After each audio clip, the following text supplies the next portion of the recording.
Bonjour à toutes et à tous et bienvenue dans ma seconde base autonome durable. Et aujourd'hui, nous allons parler de la géopolitique. Car au moment où vous écoutez cette vidéo, deux immenses empires sont en mouvement. L'un est en pleine expansion et l'autre est en pleine décadence.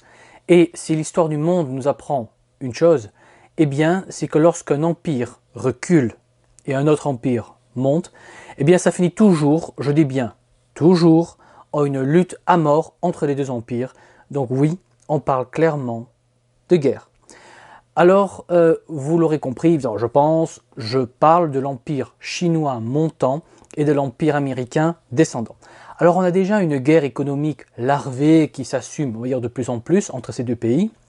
Alors déjà, sous l'administration Trump, la lutte s'était intensifiée, mais aucun des deux empires n'a intérêt en fait à une guerre économique totale, car d'un côté, l'économie américaine dépend des importations des produits chinois, et le gouvernement américain dépend également de la Chine pour lui acheter sa dette. Et d'autre côté, la Chine a besoin des USA pour tout simplement écouler leur production afin de financer leur essor rapide. Donc on va dire les deux camps ne se lanceront pas de suite dans une guerre économique totale que les Américains perdraient, car tout simplement les usines sont physiquement en Chine, et si le gouvernement chinois n'achète plus en grande partie, on va dire, la dette américaine, eh bien demain les USA seront un pays du tiers-monde. C'est bien pourquoi les USA n'ont encore rien fait. Néanmoins, la Chine commence, on va dire, fortement à se dédollariser et s'est lancée dans des marchés où le dollar n'est pas la monnaie de référence, mais le yuan. Et dans les mois et années qui viennent, la Chine n'achètera et ne vendra que dans sa monnaie et le dollar américain sera complètement remplacé par le yuan chinois. Alors déjà, plusieurs ressources stratégiques sont achetées en yuan, donc le remplacement du dollar par le yuan, on va dire, est un processus en cours que la Chine va à terme gagner. Alors les Chinois savent qu'à terme, l'affrontement militaire avec les USA sera quasiment inévitable, surtout que la Chine veut annexer Taïwan et prendre sa revanche sur le Japon. Et oui, les Chinois veulent encore faire payer aux Japonais ce qui s'est passé pendant la Seconde Guerre mondiale. Mais le Japon est encore un protectorat des États-Unis, donc ça pose encore, on va dire, problème. Néanmoins, la Chine anticipe cette guerre armée qui semble malheureusement inévitable. Et sur quoi je base mon analyse? Eh bien, vous allez me dire ça et moi je vais vous répondre. Eh bien, outre évidemment les enseignements de l'histoire, je me base sur des faits facilement vérifiables. Alors avant tout, il faut rappeler que depuis 42 ans, la Chine n'a pas fait la guerre et pendant ces mêmes 42 dernières années, les États-Unis ont fait la guerre partout dans le monde de manière ininterrompue. Et donc quand les USA ont dépensé des milliers de milliards dans l'armement, la Chine, elle, a investi ces mêmes milliards non pas dans des bombes ou des tanks, mais la Chine a investi ces sommes dans son économie. Et on peut penser que si les Américains avaient investi ces milliers de milliards de dollars dans leur économie plutôt que dans la guerre perpétuelle, ils ne craindraient pas la Chine et seraient encore une superpuissance invincible. Mais voilà, les États-Unis ont préféré faire des guerres archi coûteuses partout dans le monde pendant des décennies plutôt que de faire comme la Chine, c'est-à-dire investir dans son pays et son peuple, et on en voit le résultat aujourd'hui.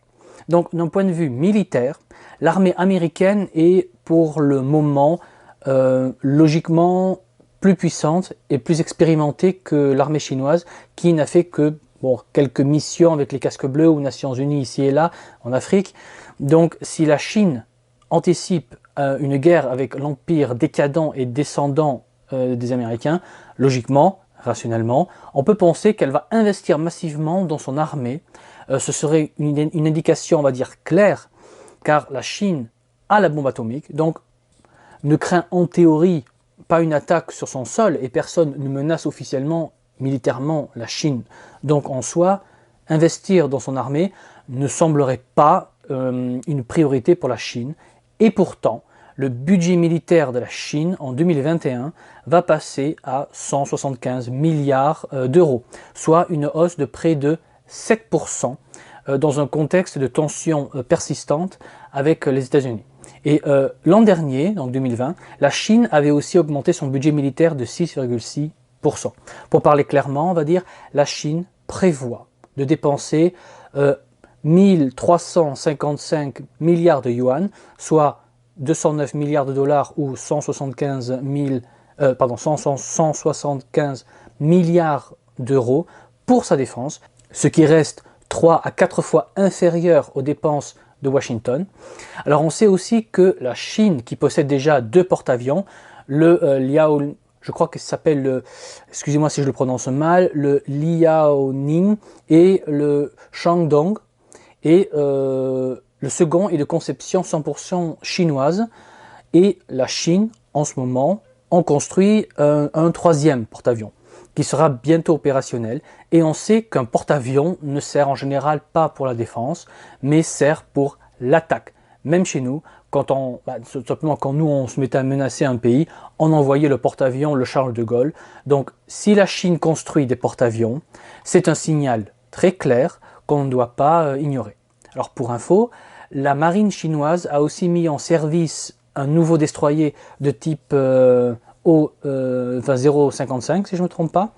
Et là, on ne rigole plus du tout. Ça, c'est un navire très puissant. Alors, selon les discours du président chinois, la Chine insiste sur le besoin d'améliorer la solde des militaires et de multiplier leurs entraînements, ce qui concrètement demande davantage de munitions, de carburant et de matériel coûteux. Dites-vous que l'ambition assumée du président Xi Jinping est de créer une armée de classe mondiale. Alors la Chine assume de plus en plus de vouloir devenir, on va dire, la première puissance mondiale sur tous les plans, donc aussi sur le plan militaire. On sait aussi qu'en début d'année 2019, l'armée chinoise a présenté au monde son nouveau missile balistique intercontinental, le DF-41, qui est un missile, on va dire, multitête nucléaire, réputé être capable de pouvoir frapper n'importe quel point des USA. Donc la Chine met patiemment, on va dire, ses pions en place. Alors officiellement, l'objectif de la Chine est de renforcer sa défense face à l'US Navy qui navigue près des côtes chinoises. Donc on a vu que sur le plan économique et militaire, la Chine est en plein essor, mais regardons maintenant l'influence de la Chine dans le monde par rapport, on va dire, aux Américains. Et je vais vous montrer 2 images qui viennent du FMI. La source exacte est en bas à droite des images, si vous voulez vérifier par vous-même. Et ces 2 images vont tout vous résumer et vous allez comprendre pourquoi le conflit est inévitable. Alors sur cette image, vous voyez la situation en 2000. Donc en bleu, vous voyez les zones où les USA sont les partenaires économiques dominants, et en rouge, les zones où la Chine est le premier partenaire économique dominant en 2000. Regardons maintenant la situation en 2019, soit en gros une petite vingtaine d'années plus tard. Vous voyez en bleu les zones où les USA sont le partenaire économique dominant, et en rouge les zones où la Chine est le partenaire économique dominant, et ceci en 2019. Je crois qu'on voit assez clairement un immense recul de l'Empire américain, même chez leur vassal principal, l'Europe. Vous voyez que même l'Allemagne est passée du côté chinois, la France non. Nous on reste encore le chien-chien des Américains, mais l'Afrique s'est principalement tournée vers la Chine, comme vous pouvez le voir sur cette image. Donc ces 2 images qu'on a vues montrent clairement le recul de l'influence américaine dans le monde et montrent l'essor de l'Empire chinois. Alors vous comprenez maintenant pourquoi la Chine investit massivement dans son armée. Vous comprenez pourquoi la Chine est de fait déjà la première puissance mondiale. Donc les USA sont déjà en fait le passé et vont très bientôt devenir un pays du tiers-monde.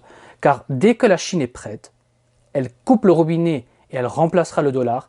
Et sans le dollar que les États-Unis peuvent imprimer en masse et sans restriction et dépenser surtout partout dans le monde, eh bien sans ça, la puissance américaine s'effondre complètement. Donc, connaissant les Américains, Pensez-vous qu'ils vont se laisser faire? Disons qu'ils ont déjà perdu la guerre économique, ils sont en train de perdre la guerre diplomatique. La dernière carte des USA est son immense armée. Donc pensez-vous que les Américains vont utiliser cette dernière carte contre la Chine, ou est-ce que les Américains vont accepter de devenir un pays du tiers-monde ou de seconde zone de manière pacifique? La réponse tend vers le non. Donc les tensions entre ces deux empires vont grandir au fur et à mesure que la Chine grandit et au fur et à mesure que la Chine gagne en puissance et en influence. Le pire moment sera quand les grandes crises et pénuries vont commencer, et là, les États-Unis et la Chine vont s'affronter pour le contrôle de ressources stratégiques. Alors la seule bonne nouvelle pour nous est qu'il n'y a rien à venir chercher en Europe. On n'a pas de mines, on n'a pas de ressources, on n'a rien à venir piller. Donc normalement, les combats ne devraient pas se passer chez nous, mais on ne sait jamais. Et il se peut que la Russie vienne nous dire bonjour pour récupérer son ancien bloc du temps des soviétiques et de prendre sa revanche. Je vous rappelle que la Russie est la grande alliée de la Chine. Donc vraiment, préparez-vous, car les temps qui viennent vont être de plus en plus difficiles, surtout chez nous. Donc vraiment, je ne peux pas assez vous répéter de vous préparer maintenant pendant qu'on le peut encore. Je vous rappelle qu'actuellement, le prix du transport d'un conteneur de Chine vers chez nous est passé de 2000 $ à 20 000 $. Le prix a littéralement été multiplié par 10. Le prix du bois a presque augmenté de 150%, le prix du maïs américain a doublé, le prix de l'essence à la pompe en France va se diriger vers les 2 € le litre, et ce ne sont que quelques exemples. Allez parler par exemple aux professionnels du bâtiment, ils vous confirmeront que c'est de plus en plus difficile d'acheter du béton, du métal, etc. Donc les pénuries et les prix vont continuer à flamber, donc préparez-vous maintenant que vous le pouvez encore, maintenant que les prix sont encore à peu près normaux, mais ça va très vite changer. Donc suivez mon conseil de vous préparer maintenant sans plus tarder. Donc voilà, donc abonnez-vous à la chaîne pour ne pas manquer les vidéos que je vais poster et qui passionnent déjà mes abonnés sur Patreon qui voient mes vidéos longtemps à l'avance et qui ont accès à des vidéos exclusives et surtout accès aux vidéos alertes. Donc si cette vidéo vous a plu, laissez un pouce bleu pour récompenser mon travail. Et il ne me reste plus qu'à vous dire, comme toujours, préparez-vous, anticipez, et je vous dis à la prochaine fois. Allez, ciao!